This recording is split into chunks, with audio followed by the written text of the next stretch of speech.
ಇಲ್ಲ ಇದು ಪೇಂಟಿಂಗ್ ಅಲ್ಲ, ಮತ್ತೇನಿದು? ಇದು ನಮ್ದು ಮದ್ವೆದು ಹಾರ ಇತ್ತಲ್ಲ, ಹಾ ಆ ಮದ್ವೆ ಹಾರನ ಈ ತರ ಕೊಟ್ರೆ ಈ ತರ ಇದನ್ ಮಾಡ್ಕೊಡ್ತಾರೆ ನಮ್ಗೆ.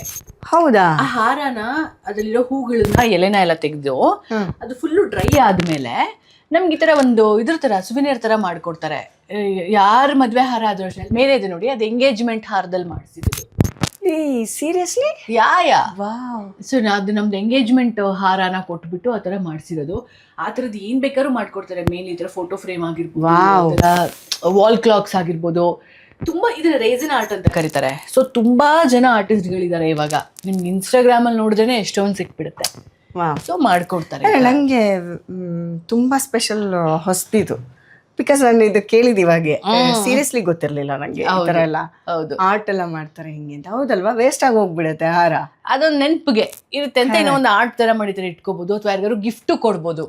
ಅವ್ರದೇ ಮದ್ವೆ ಹಾರ ತಗೊಂಡು ಅವ್ರಿಗೆ ಈ ತರ ಮಾಡಿಸಿ ಅವ್ರಿಗೆ ಗಿಫ್ಟ್ ಕೊಡ್ಬೋದು. ತುಂಬಾ ಚೆನ್ನಾಗಿದೆ. ಕರೆಕ್ಟ್. ಸೂಪರ್. ನಂಗೆ ಆಕ್ಚುಲಿ ಬಂದ ತಕ್ಷಣ ಇದು ಇಷ್ಟ ಆಯ್ತು. ನಾವಾಗ್ಲೇ ನಿಮ್ಗೆ ತೋರ್ಸಕ್ಕಿಂತ ಮುಂಚೆ ಒಂದ್ಸತಿ ನನ್ನ ಮನೆ ನೋಡ್ಬೇಕಾದ್ರೆ ಏನ್ ಚೆನ್ನಾಗಿದೆ ಅಲ್ಲ ಇದು ಪೇಂಟಿಂಗ್ ಅಂತ ಅನ್ಕೊಂಡ್ಬಿಟ್ಟಿದ್ದೆ ನಾನು.